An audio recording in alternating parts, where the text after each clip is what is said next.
جی تو یہ دیکھیں سورہ البقرہ جو ہے یہ کہاں سے شروع ہو رہی ہے؟ یہ شروع ہو رہی ہے الف لام میم ذالک الکتاب لا ریب فیہ ھدی للمتقین. یہ پہلی دو آیات ہے سورہ البقرہ کی. لیکن ان کے اوپر بات کرنے سے پہلے آپ کو یہ علم ہونا چاہیے کہ یہ سورہ البقرہ یعنی الف لام میم سے لے کر آگے والناس تک یہ کیا ہے، کیا لکھا ہوا ہے. تو آپ کے اوپر واضح ہوگا کہ جو جسے آپ کہتے ہیں سورہ الفاتحہ، سورہ الفاتحہ، سورہ الفاتحہ جو ہے، جو کہ 7 آیات ہیں، ان 7 آیات کی باقی پورا قرآن وضاحت ہے. ان 7 آیات کی باقی پورا قرآن وضاحت ہے.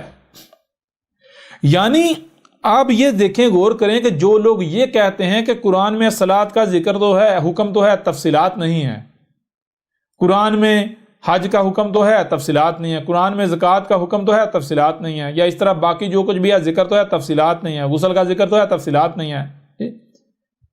میں ان لوگوں سے سوال کرتا ہوں کہ اے عقل کے اندھو، اگر تمہاری لاجک کو مان لیا جائے تو پھر سورہ الفاتحہ کیا ہے؟ سورہ الفاتحہ صرف وہ 7 آیات ہیں جن کی تفصیل آگے پورے کا پورا قرآن ہے. پورے کا پورا قرآن ان کی تفصیل ہے. کن کی؟ سورہ الفاتحہ کی جو 7 آیات ہیں سورہ الفاتحہ کی. اب میں آپ سے پوچھتا ہوں کہ کیا سورہ الفاتحہ میں آپ کو لفظ الصلاۃ ملتا ہے؟ اگر ان عقل کے اندھوں کے سامنے باقی قرآن چھپا دیا جائے، صرف سورہ الفاتحہ رکھی جائے، اور سورہ الفاتحہ کو یہ خود مانتے ہیں. محمد نے کیا کہا تھا؟ محمد نے کہا تھا جان لو یہ جو سورہ الفاتحہ یہ کیا ہے؟ یہ ام القرآن ہے. ام القرآن، ام القرآن کا مطلب کیا ہے؟ یہ قرآن کی ماں ہے. باقی پورے کا پورا قرآن جو ہے اس سے جنم لیتا ہے، اسی سے وجود میں آتا ہے. مطلب کیا؟ یعنی اسی سے نکلتا ہے. ان 7 آیات سے باقی سارا قرآن نکلا ہے. تو اب میں آپ سے سوال کرتا ہوں، جب سورہ الفاتحہ ام القرآن ہے تو پھر باقی قرآن رکھے سائڈ پر، ان ملاٹوں کے سامنے صرف سورہ الفاتحہ رکھیں اور ان سے پوچھیں کہ کیا تمہیں اس میں لفظ الصلاۃ ملتا ہے؟ کیا تمہیں اس میں صلاۃ ملتی ہے؟ تو یہاں تو الصلاۃ نہیں ملے گی.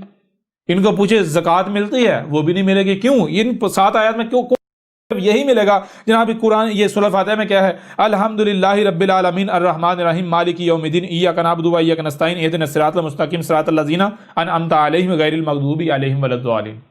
ان کو صرف یہ ملے گا.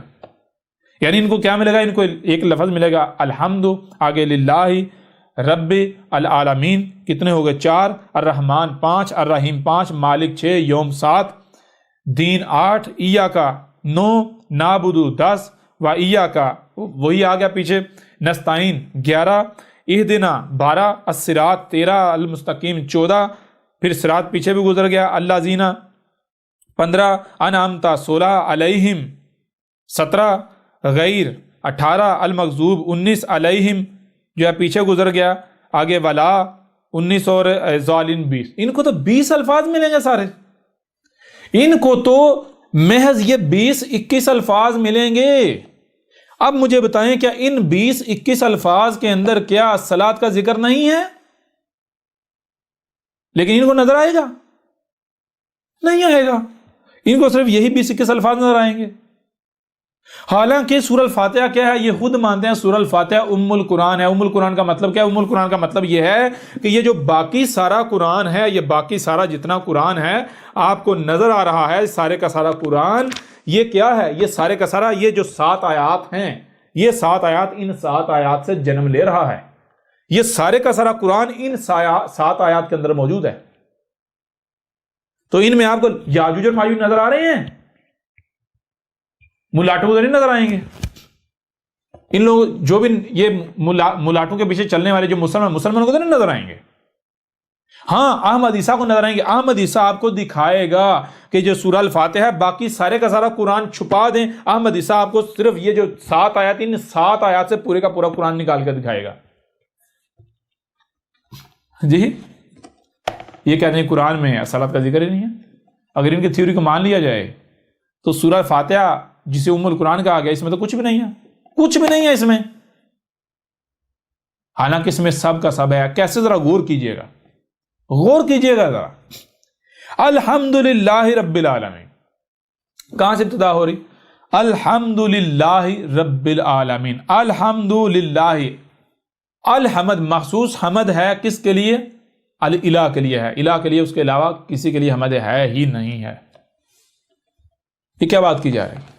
اس کے لیے سب سے پہلے آپ کو حمد کو جاننا ہوگا. حمد کیا ہے؟ حمد کہتے ہیں مثال کے اوپر کوئی بھی کام کرنا، کچھ بھی کرنا تو اس میں ہر لحاظ سے پرفیکشن کا ہونا. آپ جو جی چاہے کریں، آپ کو اس میں کسی بھی قسم کی کوئی خامی، کوئی خرابی نظر نہ آئے. ٹھیک ہے جی. تو الحمد، جتنی بھی حمد ہیں جس کو آپ حمد سمجھتے ہیں، ان کو ایک دوسرے پر ترجیح ہے. جو سب سے ٹاپ پر آتی ہے، جس میں خرابی کا تو تصور ہی نہیں کیا جا سکتا، ایک رائی برابر بھی، اسے کیا کہتے ہیں؟ اسے کہتے ہیں الحمد. اچھا، الحمد کس کے لیے ہے؟ للہ. تو جس کے لیے الحمد ہے وہ کیا ہے؟ رب العالمین. وہ رب ہے العالمین کا. جس کے لیے الحمد ہے وہ کیا ہے؟ وہ رب ہے العالمین کا. رب کا مطلب کیا ہے؟ رب کہتے ہیں وہ ذات جو وجود میں لے کر آئی. کس کو؟ العالمین کو. العالمین کیا ہے؟ العالمین عالم کی جمع ہے. عالم کسے کہتے ہیں؟ ہر شے اپنے آپ میں کالم ہے، ہر مخلوق اپنے آپ میں کالم ہے. کیوں؟ جس علم سے وہ مخلوق خلق ہوئی ہے وہ علم اس کے اندر موجود ہے. تو العالمین کا مطلب کیا ہے؟ آسمان و زمین، اس کائنات میں جو کچھ بھی ہے، تمام کی تمام مخلوقات. تو جتنے مخلوقات ہیں، یہ کائنات ہے، آسمان و زمین جو ہے، جتنی مخلوقات ہیں، ان کو جو وجود میں لے کر آیا ہے، جو وجود میں لا رہا ہے، نہ صرف وجود میں لا رہا ہے، جب وجود میں جو لایا ہے تو اسی کو پتا ہے اس نے وجود میں کیوں لایا، کس مقصد کے لیے وجود میں لایا. تو پھر اسی کو پتا ہے کہ مخلوق کا مقام کیا ہے، جس مقام پر رہ کر اس مقصد کو پورا کر سکتی ہے.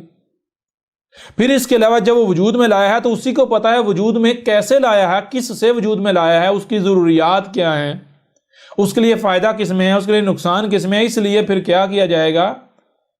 یعنی پھر اسی کو حق حاصل ہے کہ اسی کی بات مانی جائے. اسی کو حق حاصل ہے کہ اسی کی دی ہوئی اشیاء کو، اسی کی پروڈیوس کی ہوئے رزق کو استعمال کیا جائے. یعنی اس کو حق حاصل ہے کہ اپنی توجہ کا محور اسے بنا لیا جائے. کھانا ہے تو اسی کے لیے، پینا ہے تو اسی کے لیے، دیکھنا ہے تو اسی کے لیے، کوئی رائے برابر بھی عمل کرنا ہے تو اسی سے پوچھے بغیر نہیں کرنا، اس کے حکم کے بغیر نہیں کرنا، اس کی اجازت کے بغیر نہیں کرنا، اس کی مرضی کے بغیر نہیں کرنا. ایسا کیوں ہے؟ ایسا اس لیے ہے، کہا جا رہا ہے الحمدللہ رب العالمین. الحمد ہے کس کے لیے؟ الہ کے لیے. کون سا الہ؟ جو رب ہے عالمین کا. العالمین جو ان کا رب کون ہے؟ اب جب تھوڑا سا بھی آپ غور کریں گے تو آپ کو اوپر واضح ہو جائے گا. مثال کے طور پر، کیا کوئی انسان ایسا ہے جو دعویٰ کرے کہ جتنی مخلوقات ان کو میں نے خلق کیا؟ کوئی انسان دعویٰ کر سکتا ہے؟ نہیں کر سکتا. کوئی اور مخلوق کر سکتی؟ نہیں کر سکتا. کون دعویٰ کر سکتا ہے؟ آپ درخت کو غور، درخت کو کون وجود میں لے کر آیا؟ تو آپ کے اوپر واضح ہو جائے گا یہی کائنات وجود میں لے کر آئی. یہ جو کائنات ہے، زمین اپنے مقام پر رہتے ہوئے اپنی ذمہ داری پوری کر رہی ہے، سورج اپنے مقام پر رہتے ہوئے اپنی پوری ذمہ داری پوری کر رہا ہے، چاند اپنے مقام پر رہتے ہوئے اپنی ذمہ داری پوری کر رہا ہے، بادل، ہوائیں، سمندر، اس طرح اسپیس، یہ کائنات، اس کائنات میں جتنی مخلوقات ہیں، ہر مخلوق جو اپنے اپنے مقام پر رہتے ہوئے اپنا اپنا مقصد پورا کرتی ہے. تو گویا کہ یہ کائنات ایک وجود ہے. تو یہی کائنات رب ثابت ہوتی ہے، یہی کائنات خالق ثابت ہوتی ہے. جب یہ کائنات رب ثابت ہوتی ہے تو پھر اسی کائنات کو یہ حق حاصل ہے کہ یہی خلق کرے، یہی کسی مخلوق کا مقصد طے کرے، اسی کی بات مانی جائے، اس نے جو کچھ بھی دیا اسی کے لیے استعمال کیا جائے، اس کے خلاف استعمال نہ کیا جائے. تو یہ اب تھوڑا سا بھی آپ غور کریں گے تو آپ کے اوپر یعنی کہ انتہائی حیران کن حقائق جب کھل کر واضح ہوں گے. وہ کیا واضح ہوں گے؟ وہ یہی کہ رب العالمین یا رب العالمین کون سامنے آئے گا؟ رب العالمین یہی کائنات سامنے آئے گی.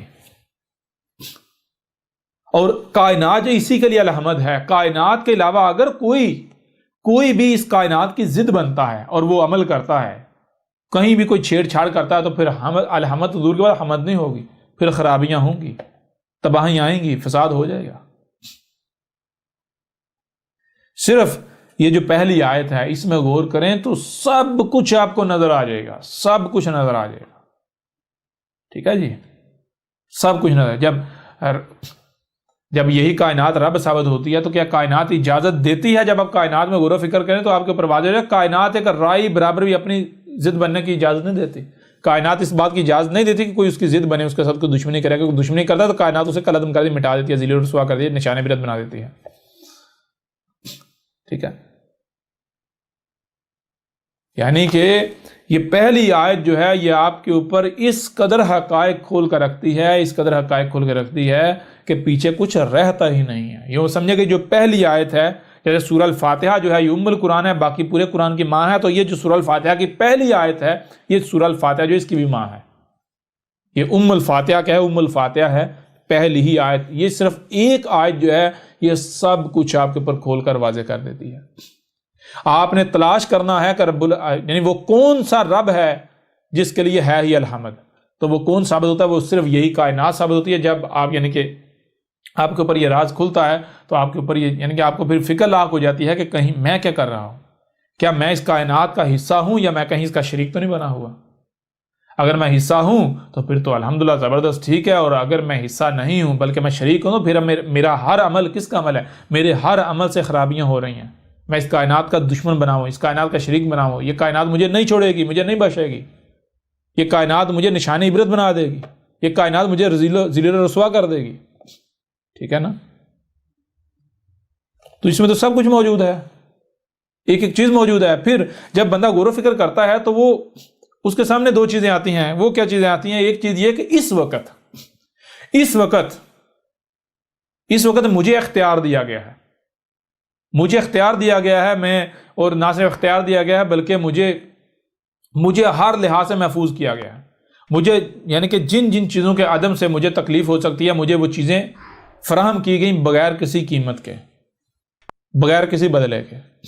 سانس لینے کے لیے آکسیجن چاہیے وہ مجھے دی گئی، کھانے کو رزق چاہیے وہ دیا گیا ہے، زمین ایسی بنا کر دی، رہنے کے لیے زمین جو ہے وہ دی، جو نیڈز ہیں تمام کی تمام نیڈز ضروریات جو ہے وہ فراہم کی. کس نے؟ اسی کائنات نے. تو اگر میں ایسا کروں، میں آسمان و زمین میں یعنی زمین پر مجھے اختیار دیا گیا ہے، اگر میں زمین میں چھیڑ چھاڑ کرنا شروع کر دوں، جیسا کہ آج انسان غور و فکر کرتا ہے، یعنی میں غور و فکر کروں آسمان و زمین میں، میرے اوپر واضح ہوتا ہے بھائی اگر رب کے لیے ہے ہی الحمد تو پھر یہ جو زلزلے آ رہے ہیں، طوفان آ رہے ہیں، یہ کون لا رہا ہے؟ یہ وہ تو لا ہی نہیں رہا جس کے لیے حمد ہے. کیوں؟ زلزلے ان میں حمد تو نہیں ہے، طوفانوں کا آنا حمد تو نہیں ہے، قتل و غارت کا ہونا حمد تو نہیں ہے، یہ تباہیاں یہ ہلاکتیں حمد تو نہیں ہے. تو یہ کون کر رہا ہے؟ جب غور کریں گے تو آپ کو پر واضح ہو یہ تو حضرت انسان خود کر رہا ہے. یہ حضرت انسان جو ہے یہ آسمان و زمین کا کائنات کا شریک بنا ہوا ہے، جس وجہ سے یہ زمین بگڑ رہی ہے، اس میں بگاڑ پیدا ہو رہا ہے. یہ کیا؟ یہ زمین جنت تھی، یہ زمین جہنم کی طرف جا رہی ہے. حضرت انسان اس زمین کو جنت سے جہنم کی طرف لے کر جا رہا ہے. تو لہٰذا آج مجھے وجود میں لایا گیا، آج مجھے کھانے کو پینے کو کسی نہ کسی حد تک میسر ہے، آج مجھے میں محفوظ ہوں، مجھے سانس کے لیے آج آکسیجن مل گیا. لیکن یہ جو انسان کر رہا ہے، یہ جو انسان ترقی کے نام پر فساد کر رہا ہے، یہ جو خرابیاں کر رہا ہے، اگر میں نے بھی ساتھ ہو کر یہ کیا تو کیا یہ سلسلہ ایسے چلتا رہے گا یا خرابی نہیں ہوگی؟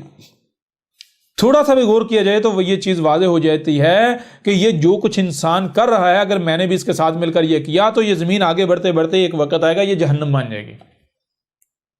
زمین کے اوپر پانی کا نام و نشان مٹ جائے گا. یعنی یہ جو انسان جو کیا کر رہا ہے، انسان جو ہر ترقی کے نام پر حرکتیں کر رہا ہے، اس سے کیا ہو رہا ہے؟ زمین پر درجہ حرارت دن بدن بڑھتا چلا ہے، جسے گلوبل وارمنگ کہتے ہیں. درجہ دن بدن بڑھتا چلا جا رہا ہے اور یہ درجہ دن بدن بڑھتا ہی چلا جائے گا. زمین کے جو مائننگ، پہاڑوں کی مائننگ، زمین کے مائننگ کرنے سے، کروڈ آئل نکالنے سے، گیسیں نکالنے سے، پہاڑوں کو کھودنے سے، پھاڑنے سے زمین کا جو بیلنس توازن بگاڑا جا رہا ہے. درختوں کو کاٹ کا جو انوائرمنٹ اس کا بیڑا غرق کیا جا رہا ہے، فضا میں جو گیسیں چھوڑی جا رہی ہیں بیڑا غرق کیا جا رہا ہے. تو کیا ہوگا؟ یہ اب زمین کا جو بیلنس ہے یہ انسان نے بگاڑ دیا، تو یہ اب بگاڑ دن بدن بڑھتا چلا جائے گا. زلزلے دن بدن بڑھتے چلے جائیں گے، طوفان دن بدن بڑھتے چلے جائیں گے، آندھیاں دن بدن بڑھتی چلی جائیں گی، درجہ حرارت دن دن بڑھتا ہی چلا جائے گا. یہاں تک کہ ایک وقت آئے گا اتنے بڑے بڑے زلزلے آئیں گے زمین پر، یہ جو بشر ان کا نام نشان مٹ جائے، اتنے بڑے بڑے ہر طرف سے زلزلے کو گھیر لیں گے. ایک وقت آئے گا کہ پانی بخارات بن کے یہ گلیشیئر ہیں یہ پگھلتے پگھلتے ختم ہو جائیں گے، سارا پانی میں بدل جائیں گے، اور پھر ایک وقت آئے گا درجہ جو کہ پڑھتا چلا جائے گا تو پانی زمین پر بخارات بن کے اڑتا اڑتا اڑتا کہ وقت آگے زمین پر پانی کا بھی نام و نشان مٹ جائے گا. زمین پر جب پانی کا نام و نشان مٹ جائے گا تو ظاہر پانی سے زندگی حیات کا تعلق ہے. سارا سبزہ نباتات جو ہے یہ بھی ختم ہو جائیں گے. جب یہ ساری ختم ہو جائیں گے تو پیچھے کیا ہوگا؟ لاوے پھٹ پھٹ کے، لاوے بہ بہ کے، زلزلے آ کے زمین پھٹ کر تو لاوے جو ہے نکل زمین کے اوپر بہ کے زمین تو ایک سوکھا سڑا ہوا سیارہ بن جائے گی. اچھا زمین تو یہ سوکھا سڑا ہوا سیارہ بن جائے گی، کیا میری موت ہو کے میں ختم ہو جاؤں گا؟ چلو اگر میں تو ختم ہو جاؤں، زمین جو چاہے بنے، مجھے کیا فکر ہے، مجھے کیا پرواہ. لیکن جب آپ غور کریں تو آپ کے اوپر یہ چیز واضح ہو جائے گی کہ آپ مر کر مٹی اور ہڈیاں نہیں ہو جاتے. اگر کوئی یہ سمجھتا ہے کہ ہم مر کر مٹی اور ہڈیاں ہو جائیں گے، وہ جی جیسے مسلمان کہتے ہیں جی مر کر ہم مٹی ہڈیاں ہو جائیں گے، اس کے بعد ہم آخرت میں قیامت کے دن اٹھائے جائیں گے. وہ کل کہیں گے کون سی آخرت اور کون سی قیامت، کسی آخرت کہا کسے گیا، تمہیں تو یہ نہیں پتا. تم آسمان و زمین رائے برابر بھی غور کرو، تمہارے اوپر یہ چیز بالکل کھل کر واضح ہو جائے گی. کوئی بھی شے مٹتے نہیں ہے، وہ حالت بدلتی ہے. جسے آپ کہتے ہیں کسی شے کی موت ہوگی، وہ موت نہیں ہوتی، ڈیتھ ختم نہیں ہو جاتی شے، وہ ایک حالت بدلتی ہے. یعنی کہ دیکھیں، غور کریں، مثال کے طور پر آپ کو پہلی مثال دیتی بڑی آسان سی.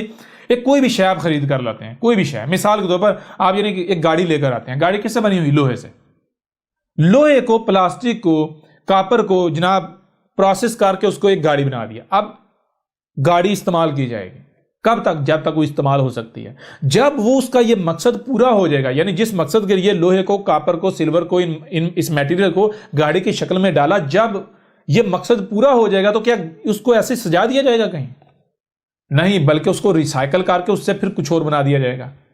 اسے وہ جو بنایا جائے گا پھر اسے استعمال کیا جائے گا جس مقصد وہ بنایا گیا. جب وہ مقصد پورا ہو جائے گا اسے پھر ریسائیکل کر کے پھر نئی چیز بنائی جائے گی. تو اس طرح یہ ریسائیکل، نیا ریسائیکل، نیا ریسائیکل، یہ سلسلہ چلتا رہتا ہے بالکل اسی طرح. اور یہ قانون ہے، یہ آسمان و زمین کا، اس کائنات کا قانون ہے. آپ مر کر مٹی اور ہڈیاں نہیں ہوتے، بلکہ آپ کو ریسائیکل کیا جاتا ہے، کہ نئی مخلوق بنا دیا جاتا ہے.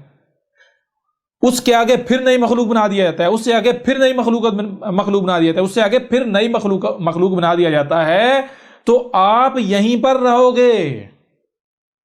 موت حیات، موت حیات، موت حیات. یحییکم و یمیتکم. یحییکم و یمیتکم مطلب کیا؟ یحیی نہیں، یحیی کا مطلب کیا ہے؟ بار بار حیات کیا جا رہا ہے. بار حیات کسے کہتے ہیں؟ میٹیریل کے مواد کو جوڑ کر کوئی ظاہری شکل وجود بنا دینا. اور یمیت کا مطلب بار بار موت دی جا رہی ہے. موت کسے کہتے ہیں؟ میٹیریل دوبارہ میٹیریل کو بکھیر دینا، جو شکل بنائی تھی صورت اس کو پھر ختم کر دینا، بار بار ختم کیا جا رہا ہے. یحییکم و یمیتکم، یحییکم و یمیتکم. تمہیں بار بار نہ صرف بنایا جا رہا ہے، مٹایا جا رہا ہے، بنایا جا رہا ہے، مٹایا جا رہا ہے، بنایا جا رہا ہے، مٹایا جا رہا ہے، بنایا جا رہا ہے، مٹایا جا رہا ہے، جسے کہتے ہیں پنرجنم. یہ آپ آسمان و زمین میں غور کریں، آپ کے اوپر یہ چیز بالکل کھل کر واضح ہو جائے گی کہ ہاں حقیقت یہی ہے. یہ کائنات کا قانون ہے، دنیا کی کوئی طاقت اسے رد نہیں کر سکتی. اب اگر تو میں ایک بار یہ بنا اور میری موت ہو جائے گی، میں مٹ جاؤں گا، ٹھیک ہے، پھر زمین جو نیچے بنتی رہے، کوئی فکر نہیں. لیکن اگر میں نے اسی زمین پر رہنا ہے، میں صرف یہ 5-6 فٹ کا نہیں، اس کے بعد یعنی جب اس کی ڈیتھ ہوگی میں آگے نیا وجود میرا بنے گا، میں نئی صورت میں آؤں گا، پھر میری ڈیتھ ہوگی، پھر نئی صورت میں آؤں گا، پھر ڈیتھ ہوگی، پھر نئی صورت میں. میں سرکل میں ہی رہوں گا اور اس زمین پر رہوں گا. تو فکر لاحق ہو جانی چاہیے، نہیں ہو جانی چاہیے؟ فکر تو لاحق ہو جانی چاہیے. لہذا آج تو مجھے آکسیجن مل رہی ہے، مجھے یعنی کہ جن چیزوں کے عدم سے مجھے تکلیف ہوتی ہے وہ چیزیں مجھے مل رہی ہیں. لیکن کل کو پھر کون مجھے فراہم کرے گا؟ اگر میں زمین کے ساتھ یہی کروں گا، زمین کو جہنم بنا دوں گا، النار آگ بنا دوں گا. تو یہ آ گیا تھا الرحمن الرحیم. الرحمن کا مطلب کیا ہے؟ ایک مخصوص حد جو ہے، مخصوص حد تک تمہیں بچایا ہوا ہے، محفوظ رکھا ہوا ہے. آکسیجن کے عدم سے تمہیں جو تکلیف ہے اس سے بچایا ہوا ہے آکسیجن دے کر. رزق کے عدم سے جو تمہیں تکلیف ہوتی ہے وہ اس سے تمہیں بچایا ہوا ہے رزق دے کر. موسم جو ہے اگر وہ شدید گرم ہو جائیں ان سے تمہیں بچایا ہوا ہے موسموں کو بیلنس رکھ کر. پانی کے عدم سے جو تکالیف کا سامنا کرنا پڑ سکتا ہے ان سے بچایا ہوا تمہیں پانی دے کر. لیکن کب تک؟ اس کی ایک محدود مدت ہے. جب وہ مدت آ جائے گی اس کے بعد پھر کیا کرو گے؟ اس کے بعد الرحیم، پھر جو ہے یہ کائنات ہی بچائے گی. کہ زمین پر کون بچائے گا آپ کو؟ زمین پر تو کوئی آپ کو بچا ہی نہیں سکتا، زمین تو پھر آپ کو بچا ہی نہیں سکتی۔ الرحمن کون ہے؟ الرحمن زمین ہے، کیونکہ اس وقت آپ کہاں ہیں؟ زمین پر۔ تو کس نے آپ کو بچایا ہوا ہے؟ پانی کے عدم سے جو تکلیف ہو سکتی ہے وہ کس نے بچایا ہوا؟ کہ زمین آپ کو پانی فراہم نہیں کر رہی ہے، انوائرمنٹ، آسمان و زمین، یہ زمین اس کے گرد گیسوں کی تہیں، یہ آپ کو بچائے ہوئے ہیں یا نہیں؟ کھانے کو رزق کون دے رہا ہے؟ کہ باہر اسپیس سے آ رہا ہے یا یہی زمین آپ کو فراہم کر رہی ہے؟ آج جتنی بھی آپ کی ضروریات ہیں کیا اسپیس سے آ رہی ہیں یا یہ زمین آپ کو فراہم کر رہی ہے؟ الرحمن کون ہے؟ الرحمن یہ زمین ہے۔ تو جب یہ زمین الرحمن نہیں رہے گی، یعنی جب زمین کو آپ انار بنا دیں گے، آگ بنا دیں گے، جہنم بنا دیں گے، تو پھر آپ کو کون بچائے گا؟ ہاں ایک صورت ہے، کون؟ یہ کائنات بچا سکتی ہے۔ کہاں پر؟ زمین پر رہ کر نہیں، زمین سے، یعنی کائنات بچائے گی۔ یہاں سے نکلنا پڑے گا، نکلیں گے کیسے؟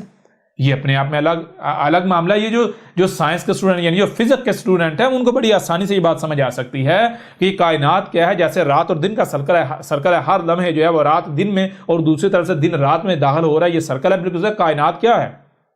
کوئی بگ بینگ نہیں، بگ بینگ دنیا کا سب سے بڑا فراڈ ہے۔ کوئی بلیک ہول نہیں، یہ سب فراڈ ہے۔ کائنات کی حقیقت کیا ہے؟ کائنات جو ہے اس کا کوئی اول و آخر ہے ہی نہیں۔ اول و آخر کیوں ہے اس کے اوپر بعد میں بات کریں گے، لیکن یہ کائنات کی حقیقت کیا ہے؟ کائنات کی حقیقت یہ ہے کہ جسے آپ کہتے ہیں 0 0 کے بعد 1 2 3 4 5 6 7 8 9 آتا ہے، 9 کے بعد پھر 0 0 1 2 3 4 5 6 7 8 9 9 کے بعد پھر 0۔ کائنات کی یہ حقیقت ہے۔ کائنات کا جو عدم ہے، عدم سے ظاہر ہو رہی ہے اور ظاہر سے پھر عدم میں جاری، عدم سے ظاہر، ظاہر سے عدم، عدم سے ظاہر، ظاہر سے عدم، عدم سے ظاہر، ظاہر سے عدم۔ یہ سرکل ہے، اس کا نہ کوئی اول ہے نہ کوئی آخر ہے۔ اول و آخر آپ کیوں کہتے ہیں، کیوں سمجھتے ہیں، اس کے اوپر ڈیٹیل کے ساتھ بات کیجیے، بات کی بات ہے۔ لیکن کائنات کا نہ کوئی اول ہے نہ آخر ہے، کائنات یہ ایک سرکل ہے، ٹھیک ہے، ظاہر و باطن کا سرکل ہے، ٹھیک ہے۔ تو اب جب یہ ظاہر و باطن کا سرکل ہے تو آپ اس زمین پر ہیں، تو آپ جیسے کارخانہ ہوتا ہے، کارخانے میں کوئی اگر پروڈکٹ بنتی ہے، کوئی برتن بنتا ہے، تو برتن اس وقت اگلی سٹیج پر جائے گا، کارخانے سے باہر جائے گا جب وہ مارکیٹ میں جانے کے، کارخانے سے باہر جانے کے قابل ہوگا، یعنی وہ بالکل پیور پرفیکٹ برتن بنے گا۔ مارکیٹ میں جانے کے جو آگے ریکوائرمنٹ ہے ان کے اوپر پورا اترے گا، آگے جانے کا جو کرائٹیریا اس کے اوپر۔ اگر برتن جو ہے اس کرائٹیریا کے اوپر پورا نہیں اترتا، ان ریکوائرمنٹس کے اوپر پورا نہیں اترتا، یعنی برتن کے اندر کوئی خرابی ہوتی ہے، کوئی فالٹی برتن بنتا ہے، تو برتن کارخانے سے باہر نہیں نکلے گا، بلکہ وہ دوبارہ پھر ریسائیکل کر کے اس کو پروسیس کیا جائے گا، دوبارہ پھر بنایا جائے گا۔ باہر کون نکلے گا؟ باہر وہی نکلے گا جو باہر جانے کے قابل ہے، جو اپنے آپ کو اس معیار پر پورا اتارتا ہے، جو ان شرائط پر، اصول و ضوابط پر پورا اتارتا ہے۔ بالکل اس طرح آپ اگر یعنی کہ آپ اپنے آپ کو پیوریفائی کرتے ہیں، یعنی کہ آپ اپنے آپ کو کائنات کے ساتھ جوڑتے ہیں، کائنات کے ساتھ لنک کر دیتے ہیں، جوڑ دیتے ہیں، تو یہ کائنات آپ کو کیا کرے گی؟ یہ کائنات یہاں پر زمین پر آپ کو نہیں رکھے گی، یہ کائنات آپ کو زمین سے باہر نکال دے گی، آگے یہ یعنی کہ پھر آپ کا وجود اس زمین پر نہیں بنے گا، آگے کائنات میں بنے گا۔ کیوں؟ یہ انرجی کا ظاہر و باطن ہے، انرجی کا سرکل ہے۔ اگر بیلنس انرجی ہے تو یہ انرجی آگے جائے گی، کائنات سے باہر جائے گی، یعنی آسمان و زمین سے باہر جائے گی کائنات میں۔ اور اگر بیلنس نہیں ہے، ڈس بیلنس، غیر متوازن، تو غیر متوازن یہی زمین پر، کب تک؟ جب تک زمین کی اجل نہیں آئی تھی۔ تو یہ چیز ہے الرحمن الرحیم۔ الرحمن، بھائی یہ زمین تو بچا رہی ہے، کب تک؟ جب تک یہ نار نہیں بن جاتی ہے۔ نار کیسے بن گی؟ جہنم کیسے بنے گی؟ یہ جو انسان اس کو جہنم بنا رہے ہیں، آج آپ خود نہیں دیکھ رہے کہ درجات اتنے بڑھ چکے۔ جب زمین پر حضرت انسان کو لایا گیا تو نہ موسم گرم تھے نہ ہی ٹھنڈے تھے، درمیانہ موسم تھا۔ زمین پر نہ ہی درندے تھے نہ ہی بالکل شریف جانور تھے، درمیانے جانور تھے۔ کوئی کسی کو کاٹتا نہیں تھا، کوئی چیختا نہیں تھا، کوئی داڑتا نہیں تھا، کوئی کسی کو نقصان نہیں پہنچاتا تھا۔ یہ سب کچھ بیلنس تھا، متوازن تھا۔ یہ حضرت انسان نے پنگے لے کر زمین میں، آسمان زمین میں چھیڑ چھاڑ کر کے سب کچھ جو ہے وہ آہستہ آہستہ بگاڑتے یہ انسان نے زمین کو جہنم بنا دیا۔ ہی جہنم اللاتی ان کنتم توعدون، یہ تھی وہ جہنم جس کا تم سے وعدہ کیا جا رہا۔ اور یہ آگے یہ جو جسے آپ آج کا گلوبل وارمنگ، یہ آگے اس کا انجام کیا ہے؟ زمین کا انجام النار ہے، آگ ہی آ گیا۔ سوکھے سڑے پتھر ہوں گے، لاوے جو بہے ہوئے ہیں وہ، اور اوپر سے شدید گرمی، پانی کا نام و نشان نہیں ہوگا۔ پھر آپ کو یہیں سروائیو کرنا پڑے گا، وہی سرکل میں رہنا پڑے گا یہیں پر، جب تک زمین کے اجل نہیں آئے تھے۔ یہ ہے وہ جہنم۔ تو یہ فکر لاکھ ہو جانی چاہیے کہ میں کیا کر رہا ہوں۔ اگر میں بھی ان لوگوں کے ساتھ جیسے یہ کرے، میں بھی اگر وہی کروں گا تو میں یہاں سے نکلوں گا کیسے نکلوں گا اس آسمان و زمین سے؟ جب میں یہیں رہوں گا، یہاں سے نہیں نکل پاؤں گا، یہیں رہوں گا، تو میں تو یہیں بار بار یعنی یہیں پر موت حیات موت حیات موت حیات. اور زمین کی جو حالت ہے ابھی سے یہ حالت ہے, ابھی سے یہاں یہ رہنے کے قابل نہیں رہی, کیا اس کا ہو چکا ہے تو آگے چل کے کیا ہوگا؟ یہ تو مکمل جہنم مان جانی نا. لہذا پھر کیا کرنا ہے؟ پھر فکر لاحق ہو جاتی ہے, میں رب میں یہاں سے کیسے نکلوں؟ بھائی کیسے اپنے آپ کو پیوریفائی کروں؟ پیوریفائی کیسے کروں؟ وہی پھر اپنے آپ کو 100% کائنات کے آگے سرنڈر کر دے. وہی آگے وہی مالک یوم الدین. یعنی کہ پھر ایسا کرنا ہے, پھر ایسا کر کہ جو دین ہے, دین کسے کہتے ہیں؟ دین کہتے ہیں خود اپنے ہی آپ کو بنا رہے ہونا. یہ کائنات ہے جو خود اپنے ہی آپ کو بنا رہی ہے. اس طرح اب اگر آپ نے خود اپنے ہی آپ کو بنانا ہے, کیا بنانا ہے؟ کائنات بنانا ہے, نیچر بنانا ہے, تو پھر مالک بنا دیں کسے؟ یہ جو اس کے لیے جتنا پیریڈ جو مدت درکار ہے, اس کے لیے پھر جو خالق ہے یہ کائنات, اسی کو مالک بنا لیں اس سے پہلے کہ وہ خود مالک ہونے کا دعویٰ خود مالک بن جائے. جب وہ مالک بن جائے گی تو پھر آپ کے پاس کوئی اختیار نہیں ہوگا, اختیار لیس ہو جائیں گے. آج آپ کے پاس اختیار ہے, آج خود اسے مالک یوم الدین تسلیم کر لیں. ٹھیک ہے جی, آپ اس کو مالک تسلیم کر لیں. اور کیا کریں پھر؟ ایاک نعبد و ایاک نستعین, یعنی کہ یہ تسلیم کر لیں کہ اس کائنات کے علاوہ, یہ جو کائنات ہے رب, اس کے علاوہ کوئی بھی ایسا نہیں ہے کہ جس کی عبادت کی جائے. یعنی جس کے لیے, یعنی کہ آپ کو سننے کے لیے آپ کو کان دیے گئے, آنکھیں دی گئی, دماغ دیا گیا, ہاتھ دیے گئے, ٹانگیں دی گئی, زبان دی گئی, جو بھی دیا گیا, اس کائنات کے علاوہ کوئی بھی نہیں ہے جس کے لیے ان کا استعمال کیا جائے. ٹھیک ہے نا؟ اسی کی عبادت کی جائے. عبادت کا مطلب کیا؟ جو کچھ بھی آپ کو دیا گیا اسی کے لیے استعمال کیا جائے, کائنات کے لیے. ہاتھوں کا استعمال کرنا کائنات کے لیے, زبان کا استعمال کرنا کائنات کے لیے, جو بھی دیا گیا ہے کائنات کے لیے. لہٰذا اسی کی عبادت کی جائے. جب آپ اسی یعنی کائنات کی عبادت کریں گے, جو کائنات کہہ رہی ہے وہی کریں گے, تو پھر کیا کرے؟ ایاک نستعین, صرف کائنات ہے جو آپ کی استعانت کرے گی. استعانت کیا ہے؟ وہ آگے آپ کو رستہ دکھاتی چلی جائے گی, دکھاتی آگے کہاں لے کے جانا ہے, آگے کہاں لے کے جانا ہے, آگے یعنی آپ کو رستہ دکھاتی جائے گی, سٹیپ بائی سٹیپ آپ کو آگے دکھاتی جائے گی کہاں کدھر جانا ہے, کدھر جانا ہے, کدھر جانا ہے. یہ صرف کائنات ہی ہے. پھر آگے اہدنا الصراط المستقیم, وہ پھر جب آپ کو کائنات لے کے جا رہی تو وہ کون سی ہوگی؟ وہی تو ہوگی صراط المستقیم, وہ صراط جس کے وہ لائن جس کے اوپر قائم ہونا ہے, جس کے اوپر چلنا ہے. ٹھیک ہے, صراط الذین انعمت علیہم غیر المغضوب علیہم ولا الضالین, یہ وہ صراط ہوگی, وہ لائن ہوگی جن کے اوپر جو ہے وہ انعام کیا گیا. انعام کا مطلب کیا ہے؟ انعام نام سے, نام کسے کہتے ہیں؟ آپ کو کچھ کہا گیا تو آپ آگے سے انکار نہیں کریں, ہاں ٹھیک ہے ہم کرتے ہیں. تو جو کائنات کہتی ہے جب آپ وہی کریں گے تو پھر جو بدلہ ہے وہ آپ کو ملے گا ہی ملے گا. وہ آپ کو ملے گا, یہاں ہی ملے گا, آگے بھی ملے گا. اور اگر آپ اس کائنات کو اپنا مالک نہیں بناتے, اگر آپ اس کی عبادت نہیں کرتے کائنات کی, اپنے آپ کو کائنات کے ساتھ نہیں جوڑتے, دنیا کی کوئی طاقت آپ کی رہنمائی نہیں کر سکتی, دنیا کی کوئی طاقت. پھر آپ جس لائن پر چلیں وہ صراط مستقیم نہیں ہے, وہ ان کی لائن نہیں ہے جن کے اوپر انعام کیا گیا. ٹھیک ہے, بلکہ پھر ان کی لائن پر آپ چل رہے ہیں جن کے اوپر غضب بڑکا. کن پر؟ وہ گزشتہ اقوام جو تھی. کون سی؟ قوم نوح, قوم عاد, قوم سمود, قوم مدین, قوم لوط, آل فرعون, بنی اسرائیل. تو اب آپ نے یہ طے کرنا ہے کہ آپ نے کن میں سے ہونا ہے, کیا کرنا ہے. لہٰذا اب جب آپ تھوڑا سا بھی غور کریں گے آپ کے اوپر یہ چیز یعنی کہ واضح ہو جائے گی, کھل کر واضح ہوگی. یہ کائنات ایک ہی وجود ہے اور اس کے علاوہ کچھ بھی نہیں ہے, اور یہ کائنات اپنا شریک برداشت نہیں کرتی. اور پھر جو انسان زمین کے اوپر جو کچھ کر رہا ہے یہ تو زمین کو جہنم بنا رہا ہے. اگر آپ نے بھی اس میں پارٹیسپیٹ کیا تو نتیجہ یہ نکلے گا کہ کل کو آپ کو بھی یہیں رہنا پڑے گا. موت حیات یہیں رہیں گے آپ. ٹھیک ہے نا. اگر آپ یہ سمجھتے ہیں کہ اس وقت آپ جو ہے وجود میں آپ مر جائیں گے تو مر کے مٹی اور ہڈیاں ہو جائیں گے, تو یہ خرافات ہیں. ٹھیک ہے, اس کا حق کے ساتھ کوئی تعلق نہیں ہے, حقیقت کے ساتھ کوئی تعلق نہیں ہے. تھوڑا سا غور کریں کہ ایسا ہی ہوتا ہے. کائنات کا یہ اصول ہے, یہی قانون ہے جی. تھوڑا سا غور کریں, آپ کے اوپر بالکل کھل کر واضح ہو جائے گا. تو جب آپ غور و فکر کریں گے آپ کو بالکل واضح ہو جائے گا کہ یہ زمین جو ہے یہ نہ صرف جہنم بنائی جا رہی بلکہ ہم نے یہی موت و حیات یہیں رہ جائیں گے. اور اگر یہاں سے نکلنا تو پھر کیا جائے گا؟ پھر اپنے آپ کو اس کائنات کے آگے سرنڈر کر دیں, اس کائنات کے حوالے کر دیں. جو یہ کائنات کہتی ہے, جیسے کہتی ہے وہی کرنا ہے, ویسے کرنا ہے. جب آپ ویسے کریں گے, اپنے آپ کو کائنات کے آگے سرنڈر کر دیں گے, تو پھر یہ کائنات آپ کو اپنا وجود بنا لے گی, یہاں سے نکال لے گی. ٹھیک ہے نا. اور اگر آپ ایسا نہیں کرتے تو پھر آپ مارے جائیں گے, ہلاک ہو جائیں گے. اور اس کے لیے کیا ہے؟ اس کے لیے رہنمائی کون کرے؟ رہنمائی صرف یہ کائنات ہی کر سکتی ہے. تو یہ ہے، اس میں تو سب کچھ موجود ہے، ہر چیز موجود ہے. تھوڑا سا غور کریں گے سب کچھ سامنے آ جائے گا. الصلاۃ، زکوٰۃ، صیام، سب کچھ آ جائے گا اس میں.